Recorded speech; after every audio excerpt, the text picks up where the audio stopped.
Welcome back to the Sports Zone here on AM 1380 WTYM and Family Life TV, brought to you by Walker Motor Company in downtown Katanning GMC. We are professional grade.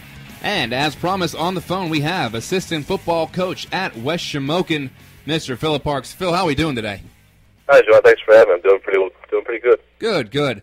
Now, I want to talk pretty in depth about what's going on at West Shamokin.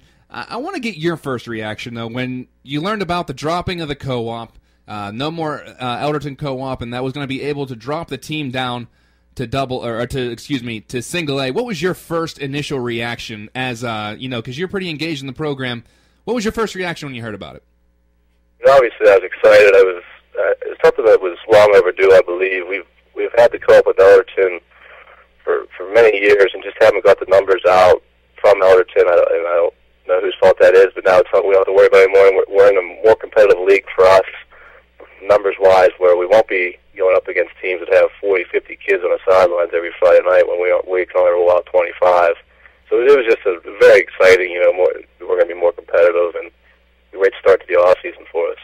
Absolutely. And speaking of those teams, that were just seem to be overpowered a lot of the times in Double A. There was a group of kids that went, all 4 years without getting a win. What kind of character does it show to those kids never having won a game? Because you went through a couple rough seasons at West Shamokin as a player, but at least there was a scattered win every once in a while. What kind of character does it show to go out there and just take a beating every week and knowing that it might happen and still go out there?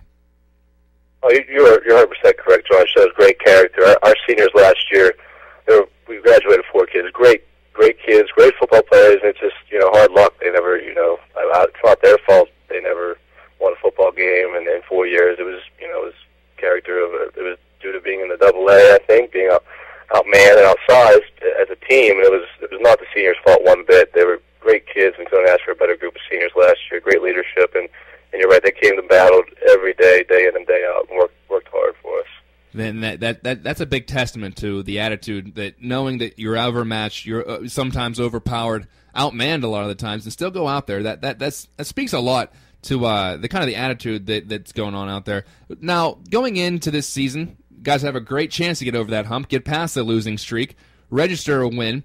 What would a win mean not only to the kids, but in the school in general? Because it's been a long time since these kids saw a win at West Shamokin in the football program.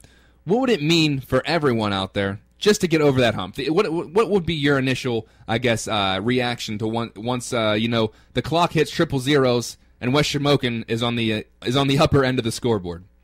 Well, first off, I definitely have to sit down and take a deep breath because I'll be going crazy. But school-wide and town-wise, in our community, it would mean the world. Because I do believe that we're not getting the best support from our community right now in the stands-wise when you got a Friday night, by other schools. But I really do believe now that we're more competitive. I really think we're going to get more fans in the stands. And then in the school, we've gotten more support, more kids out already. And once we start registering those wins, I think it's just going to we're going to keep building momentum. More kids are going to play football once we start winning some games.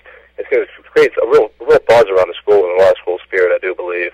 Hopefully we can do that this year, and that's what we're planning on right now. But yeah, that'd be great. Now, I was going to ask you about that. The rumor has it there's a big interest spike. A lot of people signed up. How much has interest spiked in the football program since, even the initial news of moving down to Double A?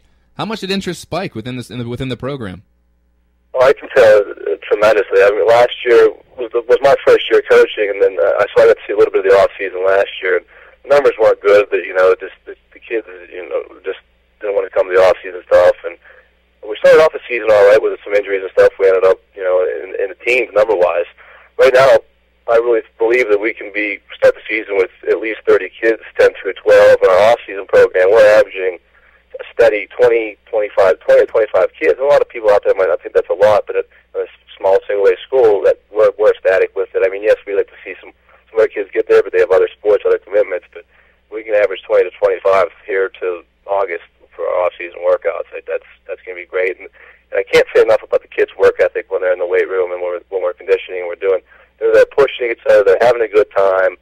And it's neat to see. It's neat to see a bunch of kids in the weight room pushing each other, getting better and getting stronger. I can see see kids getting stronger from week to week and day to day. Even it's great.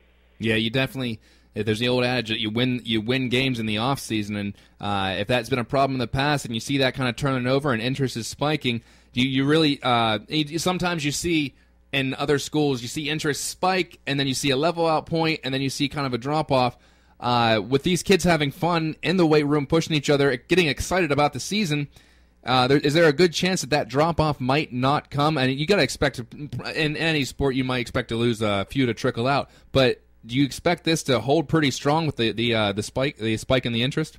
I really do. I really do expect it to hold still, and if not, increase a little bit more, because the kids are going to talk to their buddies. Hey, the weight room, I'm getting big. Look at me, and we're having a good time in there. We're listening to our music loud. We're pumping iron, and we're getting big, and that's the main thing. I mean, don't get me wrong. We still, they still have good discipline. They're still doing what they need to do. But it's a nice environment in there that's conducive to kids getting better. And as you said, games are won in the off season right now, and I think our kids are really beginning to realize that we can really do some damage this year. So they're willing to put in the extra time, extra effort. Not only in the weight room, we have some other stuff we've been doing too. We're getting our quarterbacks together. We've been getting our secondary together. It was in good numbers that way too. So it's really exciting as a coach. Our whole coaching staff is extremely pleased with the output. I know for a fact. Well, I know that your current team, is outstanding recruiters, because you recruited somebody in my family already, and he's already going into it. So I have to give you guys credit for really getting the word out, and I can tell that there's excitement in the kids that are already in the program, because they're telling all their friends. Just exactly like you said, they're telling their friends to play, and finally their friends are listening and they're coming out. I did want to talk a little bit about the philosophy. Good running team last year, averaged about 132 yards on the ground per game. However, you averaged less than a yard passing the game. Are we going to see anything different? And I don't want you to give a game plan away or anything, but could we see some extra little tricks this year in the offense? And if I could follow up on that, what does the quarterback situation look like? Because you had Brady Corman out there last year splitting time with Alex Laszlo. There's rumors about Anthony Rocco potentially playing. What's the current update on that? Yeah. To start off with your first point, John, last year we did have a rough time with the passing game, but Brady was our starter. It wasn't Brady didn't get a lot of time before the season. We had a little thing going there, and Brady, he did well when he ran the auction for us. So he contributed for our running game, a lot of our running game too. So Brady did a great job last year. And then towards the end of the year, when Brady had some injuries, Laszlo stepped up big. He's a freshman, So right now, we're in the beginning process right now with already working with our quarterbacks. We're going to try to get into some 7-on-7s this year, this off season. I think I wish I had the date for you, but I think we're going to have a 7-on-7 tournament out at our school. So we're already putting an increased emphasis on our pass game, because it wasn't up to par last year, and we're being proactive on that and working with our quarterbacks. We're going to start getting wide receivers in there. And as to who's looking to step in and be the starter this year, I wish I could tell you. I mean, it's going to be. We have two very good candidates, and like you said about Anthony Rocco, if he'd come out, he'd be a great candidate. But we have two great candidates right now. They're going to battle each other. They're going to work hard, and they're looking to improve every day. They're one of the. There's two of those 25 that are in the weight room frequently, and they're working hard. So it's going to be a good battle. If we can add another one to it, hey, competition brings out the best in everybody. So it'll be exciting to see who we have out there the first Friday. But I don't know who that's going to be right now. Yeah, you got a lot of time, and it's great to see competition where you're not stuck with just putting somebody in. You actually get to make a choice between a couple of candidates. We're talking to assistant football coach at West Shamokin, Philip Parks. Phil, as we look at the schedule, this is it's good that you moved down to single A, but they kind of just served it off to you real quick. You're going to be opening up the season against Springdale, who's widely regarded as one of the most solid Class A teams in Pennsylvania. And then you also have some other good opponents going on in the front end of the season, and as you get towards the back end of the season, you face Wilkinsburg, Southside Beaver, and Leechburg in consecutive weeks, and between them, I think they had maybe 1 or 2 wins last year between all three teams. If you kind of get hit hard, because these are good teams you're going to be playing in the front end of the season, how do you keep morale high? Because, some of the naysayers are going to say, you see, it doesn't matter. Same old, same old. It doesn't matter where you put them. It's just that West Shamokin stigma. How do you keep the kids' morale high, just in case? Because you do have a tough schedule to begin with, but it really goes down towards the end, how do you keep the kids saying, "Listen, this is working. We're going to have our chances. We're going to come out of here with a positive outlook"? That's a great point, John. I think our increased interest in the program and our off-season program, it goes to show, yeah, we bumped down to single A, but we've never told the kids, oh, single A is a cakewalk. We're not going to walk in there and just win games. So our kids are working hard. We're still preparing. The single A, like you said, Springdale is one of the best single A programs in the state for the last 10 years. So we do have a tough beginning of the season, but we're worried about Springdale right now. We're going to go in, give them a good football game, hopefully come out on top, and then after that we'll go on the next week. I'm just planning on right now. We're planning to beat Springdale, and hopefully I know if we could, that'll get morale through the roof. Yeah. If not, we've got to realize they're one of the best programs in the state. Turn around and come back, play something next week, and go get it again. That's something we have to work on. Well, yeah, obviously, and you can see. And I can see just from observing, because I'm around the community, I see a lot of the kids that are active in there. They're excited. And even if I think they were excited last year when they were having a rough go of it and you didn't get a win last year, they were still excited. So I think that's something that you can definitely be able. Definitely got on your side. As far as just an outlook, just to wrap this up, Phil. What is the attitude in this season?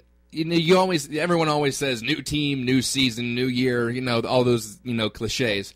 Up front, what is this team all about this year? If you can just sum up this team, just what is this team all about this year? It's not going to be, for lack of a better term, the old school West Shamokin team. What is this team about in 2012? I really think this 2012 West Shamokin football team is going to come out and show people that the past is in the past. That was when we were in Double A. We were outgunned, outmanned, and should not have been in Double A. Now we're in the Single A. We're competing with schools our size. Once again, that's not going to just win us football games. We're going to come out and we're going to hit you, and we're going to win football games this year. And the cliche is new year, new attitude. We throw in our new class on a Class A, and I really think we're going to come out and surprise some people, because I know kids, Springdale and their kids are probably getting their schedules and looking and say, oh, West Shamokin had the longest losing streak, in the Whitfield. But let's be honest, now we're going to come out and we're going to win some football games this year. We're going to make some noise. Well, I hope for everyone's sake, I'm rooting for you. The Roll Valley, Dayton area needs a little spark. They need that little football hitch in their step, because a lot of they've lost it. They haven't seen a winning team. The last team to win, I think, was in 1991 when they were Shannock Valley. So the community needs something. So I'm hoping for the best for you. We're gonna have you back on sometime throughout the season just to see how everything's going in the locker room. And after that win, you can I want you to save a spot to be on this show, because after that first win, I want to know what the reaction was. You got it, John. You got it. All right, thanks a lot. That's assistant coach for West Shamokin, Philip Parks. Thanks a lot, Phil. Thanks for having me, John. Have a good night. You too.